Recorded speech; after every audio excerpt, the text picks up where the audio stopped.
Ladies and gentlemen, here we go. Now, you probably saw the interview with Troy Merrick, heard about the fact that I went to this awesome wrestling show, and then this thing happened. I was in the crowd, and one of the guys that I called the New Age KO all night long grabbed my beer, after asking, of course, politely, the maritime way, and took it and smashed it over the heel's head, and it was amazing.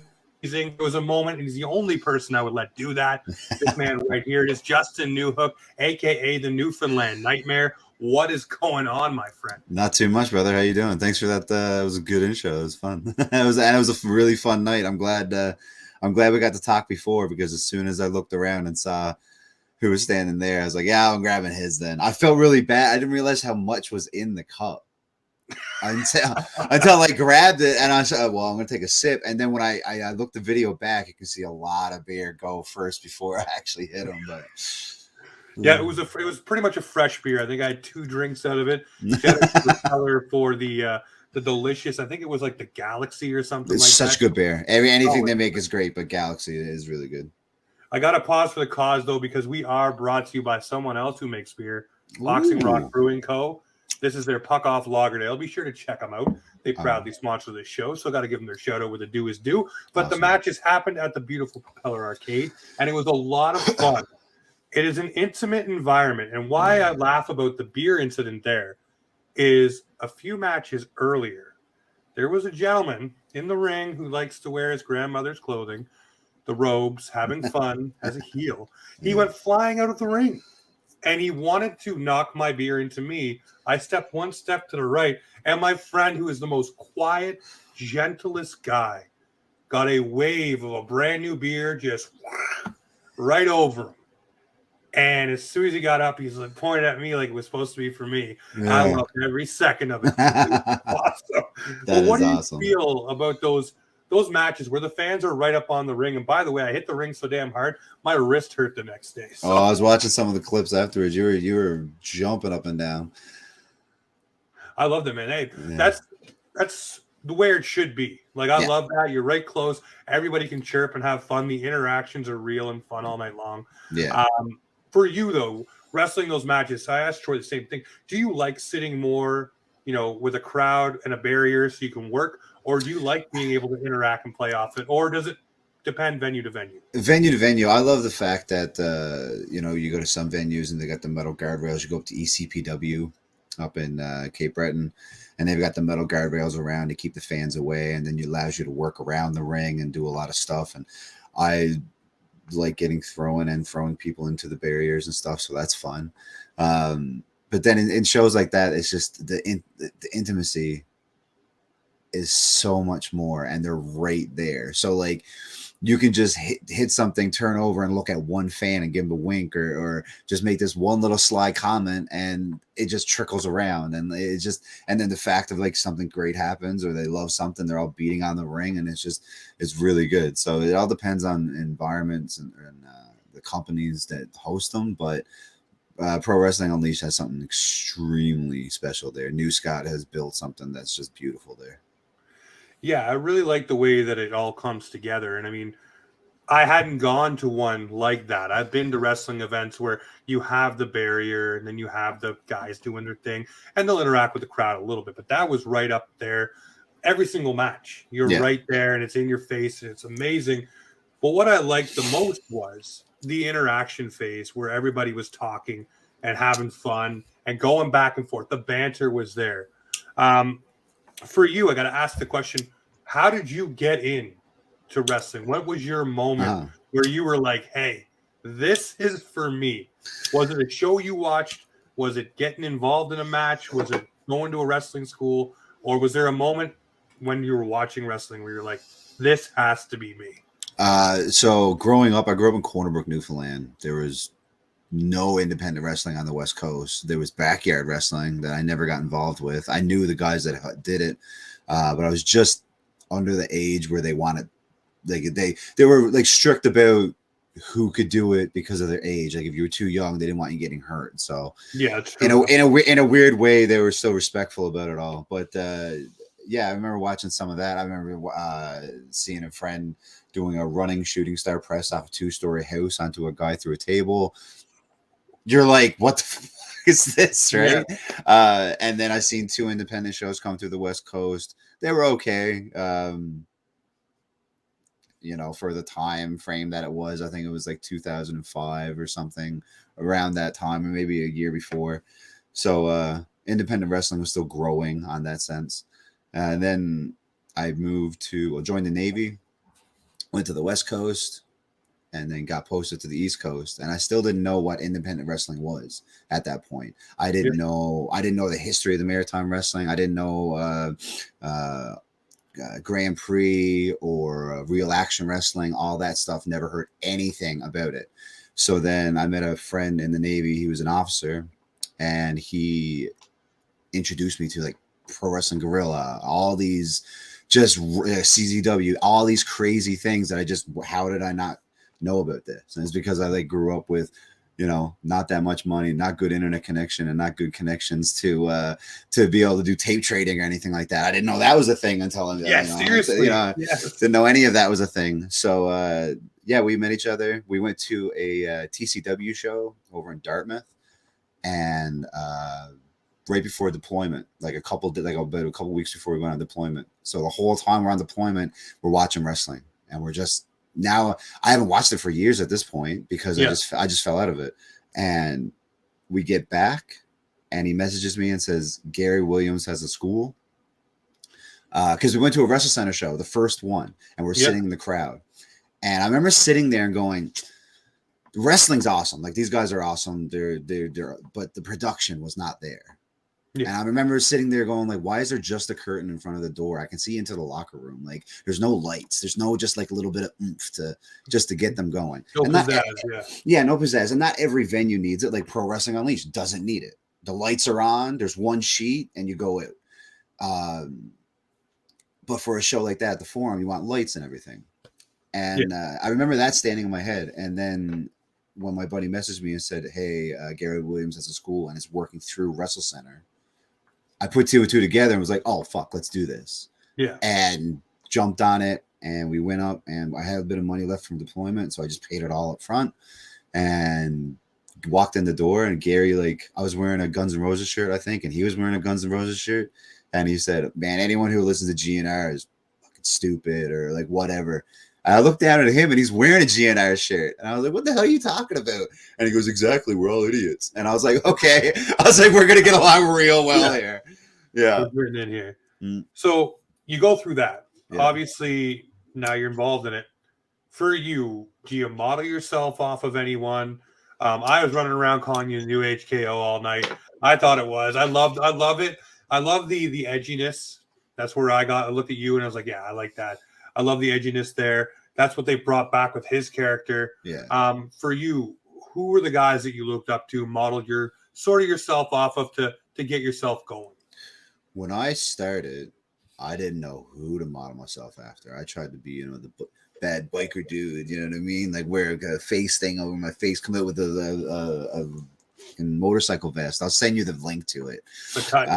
It's hilarious, and like we all start somewhere. Yep. And I just didn't like. I had a different name. It was Grayson King, and I don't know. That sounds like a WWE badass name, though. You know, one they give you when you come out of NXT, right? Yeah. Introducing Grayson King. And then so you come out and make everybody kneel for you or something. Oh, that'd be nice. No, so I had a bunch of maybe like not a bunch. I had like 6 matches underneath that name, and then someone's like, just use your normal name. But my real name is Justin Parsons Cody. And I'm like, well, that's not going to get anyone's attention. And I'm not going to go out there like a blue collar, like, you know, Hunter Hearst Helmsley, like trying to go with the triple name gimmick. So then I decided to use Newhook, which is my biological father's name. Okay. Yeah. So I used that. And it just sounds different. I've never really seen anyone like with that type of name, so it stands out, and you got the hook, so you can put that in your merch and everything like that. And then I went to go off with that, and then I met Connors, and and then we just instantly knew that we had to be a tag team. So, hey man, it works. So again, building yourself up. Is there moves that you like to use that you look at as a signature or things like that? I know what yours are, but as you're progressing and growing your career, obviously you have to look and try to use things that are out there, but still remain true to yourself. Yeah. Is there a wrestler's move set that you kind of like, and maybe you match a few together? I mashed a bunch of together. I take some things from Sting, Samoa Joe, and I guess KO because of the pop up. But I sit it with it. I like sitting it with all my moves. It makes a bigger impact, and it just looks cooler. In my eyes. If you're listening, he does his cooler.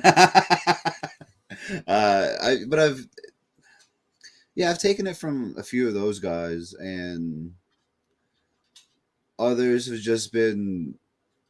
I've seen some random person do like a type of stretch, and then I'm like, okay, well, I'll do it this way, make it a little bit different.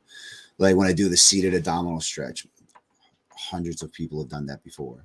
Yeah. So I was like, I don't really like mark it off anybody, but I've seen it like one person. It's probably Hoovy. Like I love Hoovy, dude. If I was a small guy, that's who I'd be. Like that's who I'd want to be, is like Hoovy Tukurera. But alas, I'm not. I'm 6'2" and 245. So. Listen, man, there's big men who get around that ring. You can do it. No worries. Yeah, I'll hit a shooting star press once in my life. Hey, why not? Make it big. Go grand. The propeller outdoor show that they're trying to figure out. Yeah, I'll do it. I'll do it off the roof for sure. Oh, yeah, like your buddy did. 2 stories up through a table. Get everybody hooked. Yeah. So let's talk about this. Obviously, local wrestling popping off right now. Lots of different events, things going on. We got the Mayhem at the Moose coming up. The thing that I was trying to get out of Troy, and I'll ask you the same thing. A lot of these shows, they may not be, the same company putting it on, Propeller, Toothy Moose, whatever. But there's got to be a storyline somewhere where you can start maybe interweaving things just a little bit. Not even where you have a match, but just YouTube or social media or something. Yeah. Just have a little fun with it, because I'm seeing, Hollywood Cole going, you're going, Merrick's going, Hubleigh's going, all these different guys that were just at Propeller are going. And I'm like, man, easy. Just do something fun and just make it a thing so that when you guys finally do meet, it could be or whatever. Where downtown is so brand new. Yeah. That's like next year, I wouldn't be surprised if you've seen like stuff get intermingled and stuff like that. The only reason we really didn't do it with like Pro Wrestling Unleashed and UCW is it's two completely different products. So it's like kind of hard to intermingle like that stuff. We kind of can, because like, Charlie runs his mouth and so does Cole and shit like that. And I'll smack him around. I'll smack him around UCW and I'll smack him around at Pro Wrestling Unleashed. So like I'll still do that anywhere. But as for now, like there's definitely thoughts of wanting to do that, and it's definitely doable. And I was just making the right people, put them in the right places, so you can do good storytelling, because that's really fun. Well, I think it would be really, like I said, where there's more shows now popping up around each other. Yeah. I mean, even if the onus was put on yourself or whoever, right, and just to take it a ball and run with it for a little bit and see what happens, I think people start following along with it. I know my buddies would. I know a lot of people around here would actually. Yeah. Because that's what we're asking yourselves after the show. What would we want to see next time when these guys get together, right? And you'd want to know a little follow-up, why this, why that, or whatever, right? Or just even because it happens now on social media where big fights in real life, whether it's boxing, MMA, doesn't matter. One guy just happens to say something, the other guy gets wind of it. It becomes a thing. Everybody jumps in. I could see that snowballing here. And then obviously more eyeballs on you guys. Yeah. Well, we, Connors and myself, when we started really getting out of the Maritimes and going to Quebec, we went for a company with NSPW for a bit. And we're just trying to figure out how can we branch out to other companies, because we don't know anybody in these places. So like, how do we get their attention? And what really sparked it all off for us was we started doing promos and putting them out before matches. And they all looked the same. It was the same black backdrop with like, one light that was coming down, but it was very uniform. As soon as you seen that shot, you're like, oh, it's a Sabotage promo. So it was nothing, there's little edits in there, like glitches and stuff like that. And it just give us a vibe, I guess. Yes. And then we had a guy, Drew Onyx from Torture Chamber, reach out to us, just message us. And he met us before through NSPW, but I never thought, he'd want us or anything like that. And he messaged us and was like, hey, I saw your promo. We want to book you.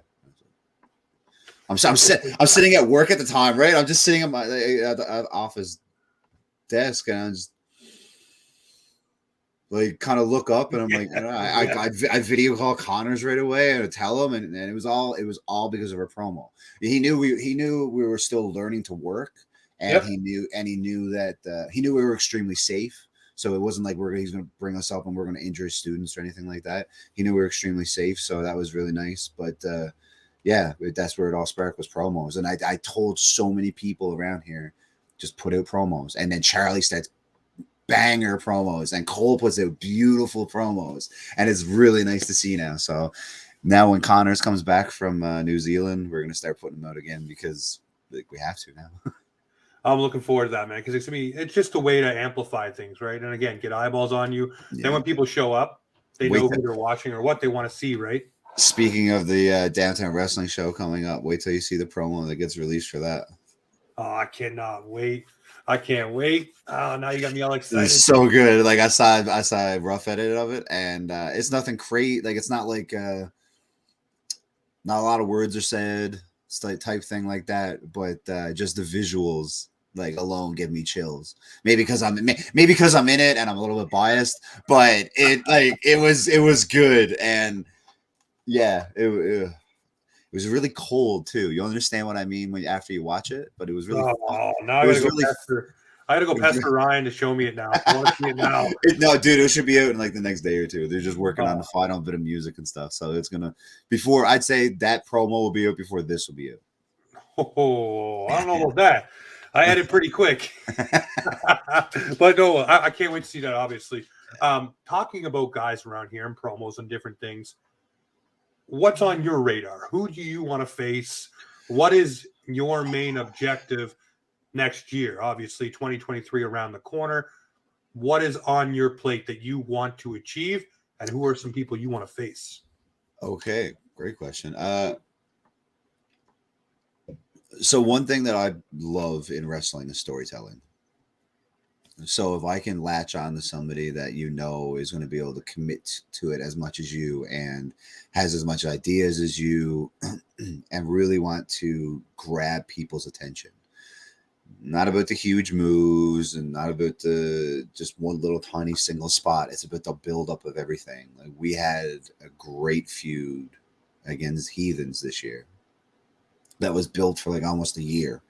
Slow build at the beginning, and then it just kept ramping up every time we faced each other, and I was extremely proud of that. I kept on telling Connors like I'm proud of this over a lot of other things that we've done, and we've done a lot of great things as well. But that really, because tag team wrestling is awesome. Tag team wrestling is the best type of wrestling there is, and I'll fight anybody that wants to argue about it, because it's. What about trios wrestling? Trios is the thing now. It's tag. That's tag. Right?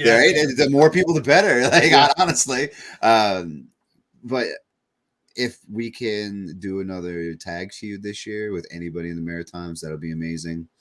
We'll see who wants to form up and challenge us, because it doesn't matter if we have titles or not in any company around here. Everybody knows that Connors and myself, Sabotage, is the best tag team around here, and it's only a matter of time before we take belts back. But belts. People need those more than we need them. There's a promo right there. You got me hooked up. You got me hooked up. I need to do it now. Let's go. As for singles wrestling, which is something I really only branched back into this past year, there's a guy named Rudy Lockhart that just came out of Troy School. And we've interacted in the ring a couple times in training, and there's just something there. Like all of his students coming out this year there's something there for all of them. But Rudy's got just something in him. Cameron is another guy I'd love to face.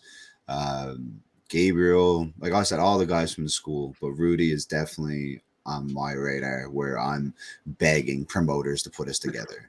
I'm like, listen, if you don't have an idea yet, hey, let me face this guy. And then from the last show where the asshole Dick Durning attacked my fiance, that's going to happen next year, and he's going to regret every bit of that. So that's a dream match. That was a dream match before all this went down, and now he just screwed up because now he's made me angry. It's like, all right, well, let's have fun. Let's see where this can go. All right. Ideal match type against Dick. If you could pick any match that has been made in the history of wrestling, TLC. what match would it be? TLC. Oh. Is there a way to do a TLC match in these smaller promotions out here? Yeah. Well, we've done ladder matches. I don't know if you were at the UCW. Was it the Halloween show? I wasn't there, but I have watched videos. I ask about the TLC only because the added risk of different things, like guys probably pushing the envelope on certain things. We all know our limits, and we can push ourselves. We push ourselves. We've had ladder match there in UCW in Spryfield. We were supposed to have a TCW or a TLC match against Dark Side Express years ago at the UCW show at the Forum. It was like the mini rink, huge anniversary show, and it was like 1,300 people there. It was crazy. Like it felt like this wasn't. It all came out of nowhere, and it was great. But we set up the whole day, and then we were going to go hang the belts from. There was an air duct up there. Yeah, that would have been perfectly centered, and the fire marshal's like, "No, you can't do that. You might haul it down." I was like, "We're not going to haul the fucking chain down. Like we know to grab the thing and just haul the belts down. We're not idiots." And he's like, "No, can't do it. Can't risk it. What if someone falls and they reach for it?" So on the fly, we had to change it. We had to change it to just a TLC match, but pinning. Like it was just it didn't. It was the vibe. Same vibe. Yeah, it wasn't the same vibe. Great match, had loads of fun, but yeah, it just wasn't the same as climbing up and getting that. So then we had a ladder match against the Boys, Moondog and Max Power, back when they were the Boys, and that's a match that I'm still extremely proud of. We blew the roof off. Yeah, we beat the hell out of each other, and I remember being in the back, and my Marcus Burke was there, and I kept on saying, like, "Are you sure we should be the main event?" And he's like, "Yes." He's like, "You guys have built this up for months. You guys are all capable of this." And I'm like, I've questioned it years after, like multiple times when people have put us in main events. I'm like, "Are you sure?" And they're like, "Yes, it's go. Like, just fucking go. We wouldn't do it if we didn't trust you." Yeah, that's it. And it's also like, okay. And as soon as we get back from the match, he's standing there clapping.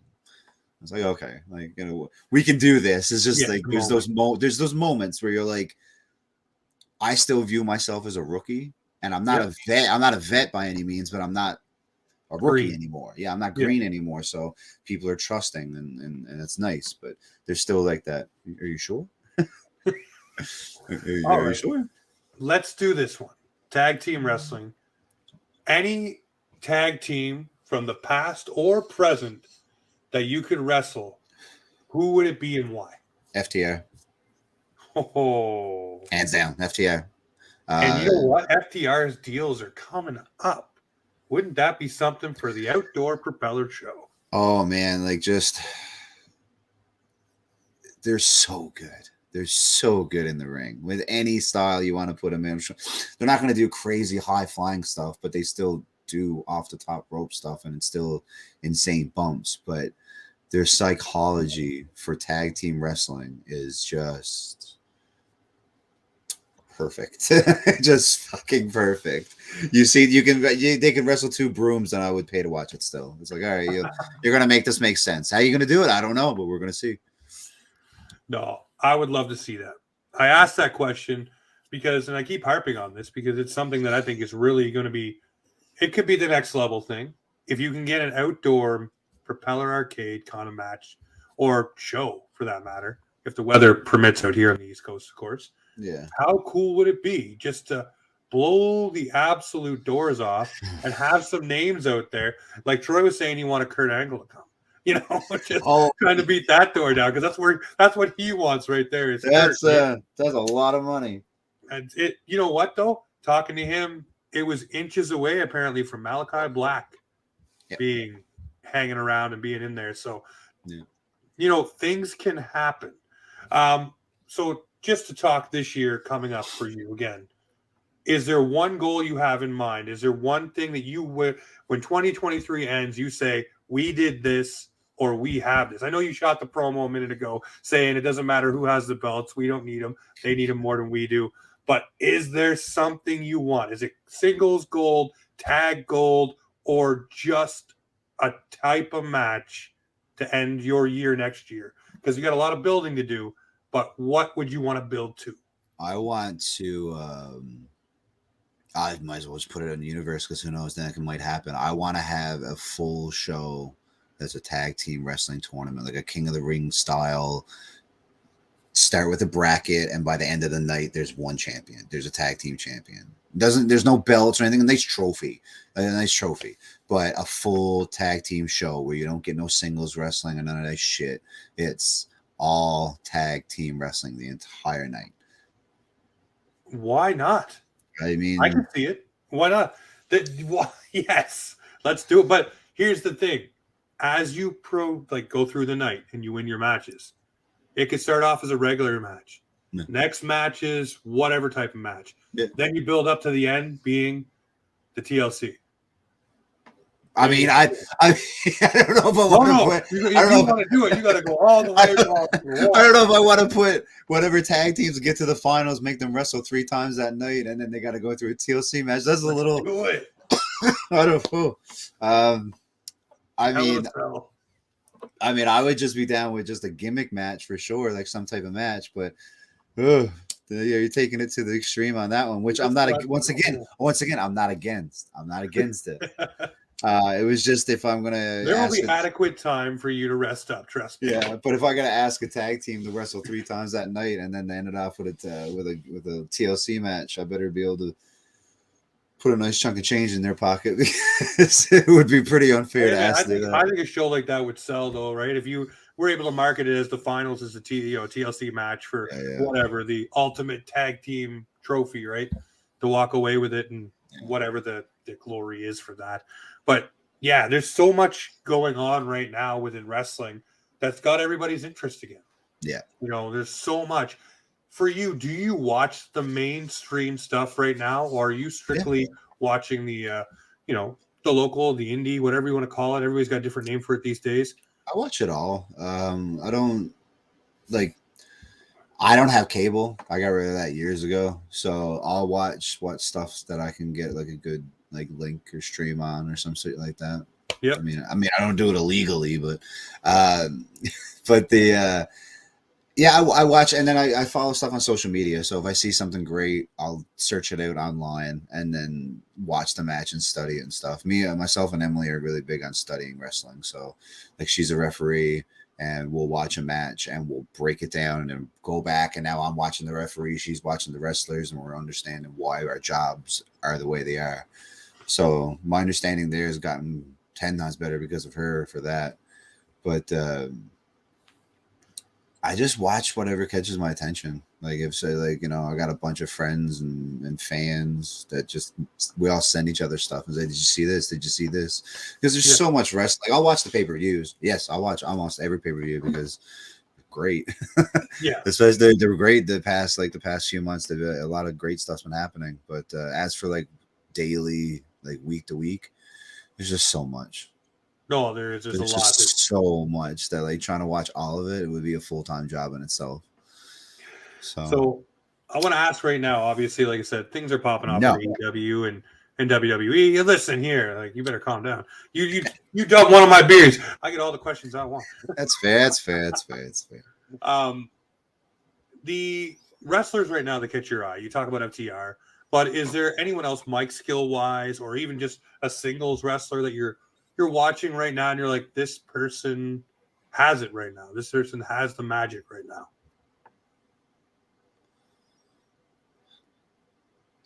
I hate to say it, Charlie. Like, just around here. Charlie, you can sit back right now and toot that horn if you want, my friend. Nah, around here, like, there's no one that can touch him.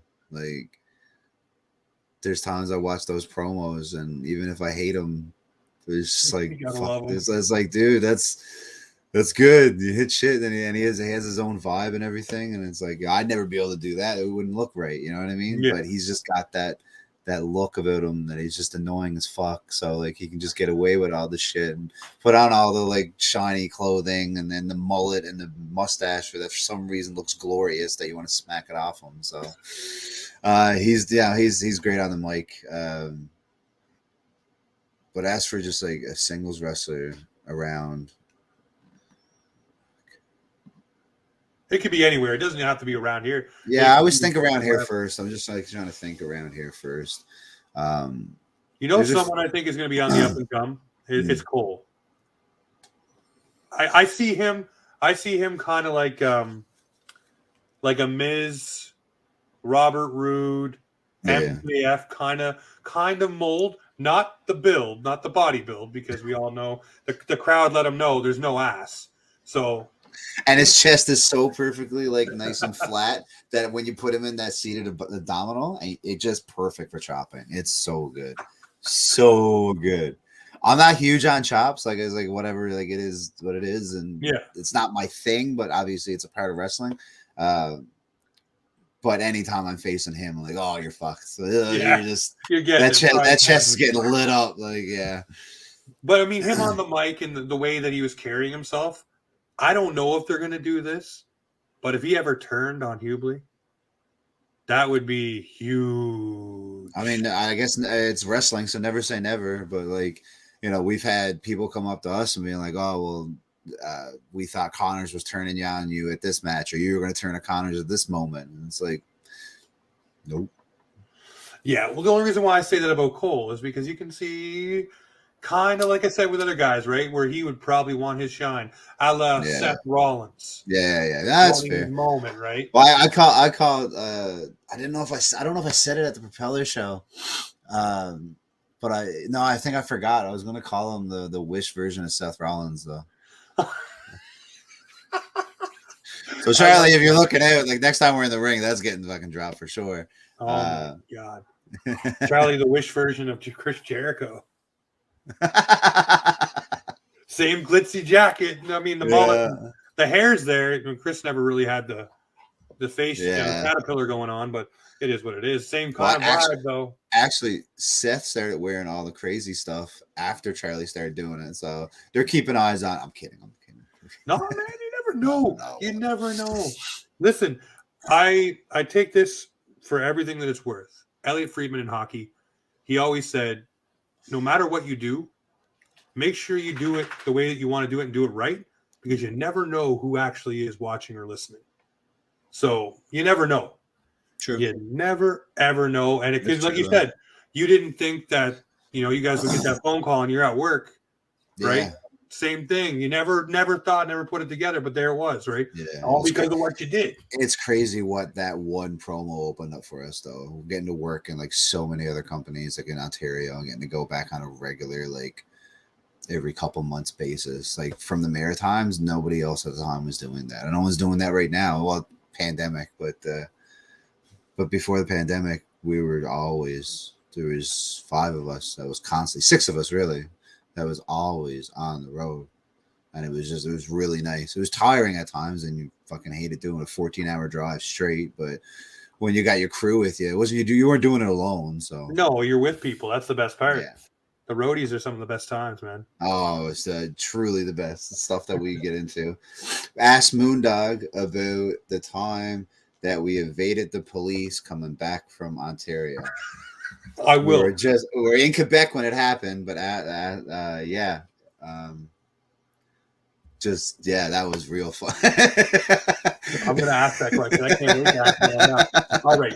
Before we wrap up, we got the show coming up. Yes, Mayhem sir. at the Moose. Yes, Who sir. are you fighting? Who are you wrestling? Do you know yet? Is that set? Can you say it? And also, what are you looking forward to on that show? So I do know who I'm facing. Once again, I'm not gonna say it because I don't know if the promo will be out before this. Yes. So okay. like it's a TBD. Yeah, but I'm very excited for the match. I've wrestled this person once before, and we had a great flow. That it was like got excited halfway through the match about how like, oh yeah, this is how wrestling should be. We don't have to talk. Like we talked, and I mean, we didn't talk. But there was such a good flow there that both Just of us chemistry. Huge. Yeah, chemistry. just great chemistry, and we both got in the back. Like we both went to other separate people, and was like, that was the way it should be all the time. Like and then we'll just build off that. I'm super pumped for it. That's what we shot the promo for this weekend for. Sweet. Yeah, so I'm super pumped for that. I'm super pumped to see Dino, Moondog, because I haven't seen him since. Well, he stayed at our place before he left to fly down to Georgia. So, yeah, it's like just being able to see him because like we used to live together at one point, and we are really close. And I just really miss that guy. I really miss that guy. Just being able to get to see him and just sit down, and like it helps that we're both newbies, and we just get on with our stupid shit when we're around each other and everything like that. But like that's what it's about, right? It's just having the bond and just not being able to fucking say anything and still bust out you laughing at each other. And that's what it is with me. That's what it is with us. So listen, man, I will say you are probably one of the most genuine people that I've met. And I just bumped into you at the side of the ring, and we started talking like it's all to the new HKO, and the rest of the night was history from there, man. I love the video. I'm going to add it in as the intro to this of you smashing the beer and me and you celebrating afterwards. So that's going to be the intro to this pod. Awesome. I super appreciate the interaction there and here. Look forward to seeing you at the Toothy Moose. Yeah, it's going to be good. At the Moose. It's a crazy venue as well. It's really cool. So I'm fired up to get around this and again hype it up and have some fun because that's what it's all about, man. But I appreciate you joining me here. Hope to get you back on throughout next year sometime. Anytime. And just hang out and crash it. Okay, and then when you have you met Connors yet? I have not. Okay, so when he gets back, you'll meet him and you'll understand why we're a tag team. We're both the same person. Like it's very crazy, but we're both the same person. We'll all vibe, and he loves doing this shit too. So no, we'll get it all on here. We'll have the whole Sabotage crew. Let's do it. Ladies and gentlemen, this right here is Offside Hockey Talk. We usually do hockey, but if you follow this podcast, we do wrestling, we do comedy, we do everything here. So make sure you follow along with this show and go check out the big show, Mayhem at the Moose, with this man right here, the Newfoundland Nightmare, Justin Newhook. All right, ladies and gentlemen, we'll check you next time. Cheers.